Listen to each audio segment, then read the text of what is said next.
Alex, so you've been asked to talk about any online bullying that you've experienced, and this is something you've sometimes been asked to do speeches about this, but you've always said to me, no, I don't want to do that subject. And I've had to say to people, well, he doesn't really deal with bullying, because that online bullying experience had such an awful impact on you that it was 9 years ago, and even up until now you find it really, really painful to talk about, haven't you, Alex? Yes, I don't think I've ever felt as depressed as I did at that point.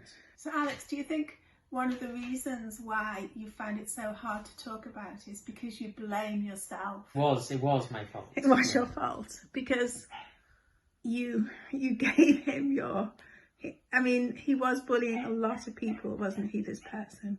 And he was taking over, doing fake accounts and pretending to be them, and then stealing their images. I created, I basically saw how he was taking over people's accounts, and I thought, I got so curious about it. Like, I knew full well it was a bad idea to give him my account, but I was just so curious as to what would happen if I actually did it. Mm-hmm. But I didn't. However, that being said, I didn't just go ahead and give him it. I created an account specifically to give to him, but he still managed to find out who I was and then started sharing those private information. So what I didn't foresee coming was for him to find out that that account really belonged to me.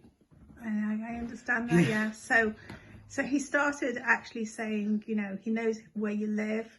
He started putting your address on the internet and telling people to come and kill you, didn't he? Yeah. One of the things I remember him doing to another autistic young person was he actually took one of their clips and he'd set it up it was as though it was their account, and he had them saying, autism is worse than cancer. Oh yeah, the one about cancer. Basically, the one who made the video was feeling really depressed and was just feeling really sick of the fact that they were autistic and really stressed out, and they basically said they'd rather have cancer than autism. No, it wasn't meant as any disrespect to cancer or anything in that way, but the troll basically edited that clip out and took it completely out of context. Yeah. It just made it much worse.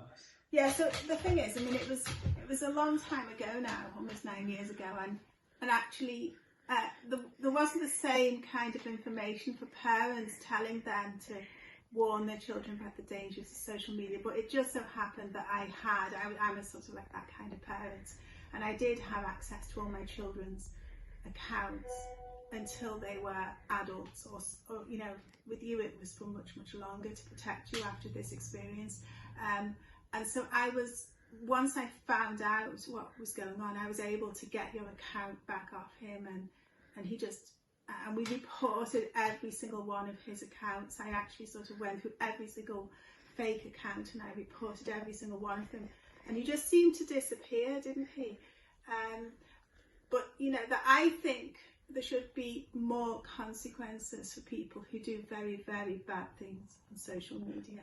I feel like all that happens is their account is removed, and I don't think that's good enough when someone is inciting someone who's very vulnerable to take their own life. And they could if their account's gone, they could very easily just create a new one. Exactly, and that's what he did. But at one point he did seem to go, didn't he? And he left you alone. But I think that's how you lost your original YouTube account. So Alex, it took you a while to go back on YouTube, and you actually still feel really sad that you lost your original films because we just closed the account completely.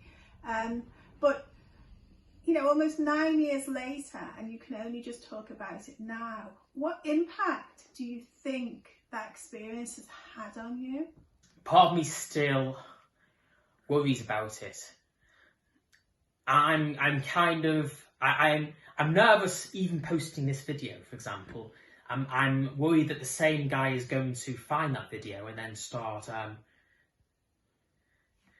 and basically come back and start sharing stuff that'd rather not be shared, from that time period. So it's still worrying you, really, even though it's all those years ago. It's just awful, really, and it is important to understand the impact, the negative impact that social media can have, isn't it?